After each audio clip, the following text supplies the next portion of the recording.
ഭഗവാൻ ഒരിക്കലും ഒരു ഭക്തനെ ശിക്ഷിക്കാനല്ല ഭൂമിയിലേക്ക് വരുന്നത്.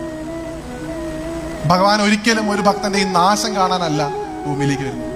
ഇപ്പോഴും പാതാളത്തിലേക്ക് ചവിട്ടിത്താഴ്ത്തി എന്തിനാണ് നമ്മൾ നമ്മുടെ ഭഗവാനെ മഹാബലി ഇങ്ങനെ അവഹേളിക്കുന്നത്?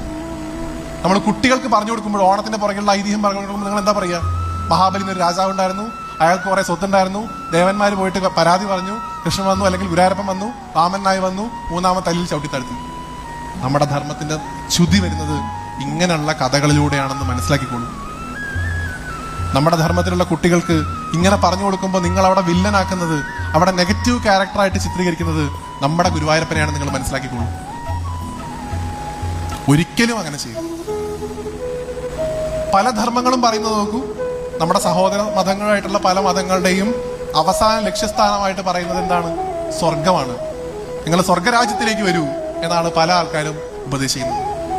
ഭഗവാൻ മഹാബലിയോട് പറയുന്നത് എന്താ? സ്വർഗമൊന്നും ഒന്നുമല്ല, അതിലും എത്രയോ വലുത്. ഒപ്പം ഭഗവാൻ കൊടുക്കുന്ന പ്രോമിസ് എന്താണ്? ഞാൻ സ്വയം അങ്ങേക്ക് കാവലായിട്ട് അവിടെ ഉണ്ടാവും. അത്ര കണ്ട് കരുണയാണ് ഭഗവാൻ, അത്ര കണ്ട് സ്നേഹമാണ് ബലിയോട്. എങ്ങനെയാണോ ഭഗവാനെ തിരിച്ച് ബലി സ്നേഹിക്കുന്നത്, ഭഗവാനെ എന്നെ തന്നെ അങ്ങ് എടുത്തോളൂ എന്ന് ബലി പറയുന്നത്, അതുപോലെ സ്നേഹം അങ്ങോട്ടും. നീ ചോദിച്ചതിലേറെ സ്വയം എന്നെ തന്നെ ഞാനിതാ നിനക്ക് തരും.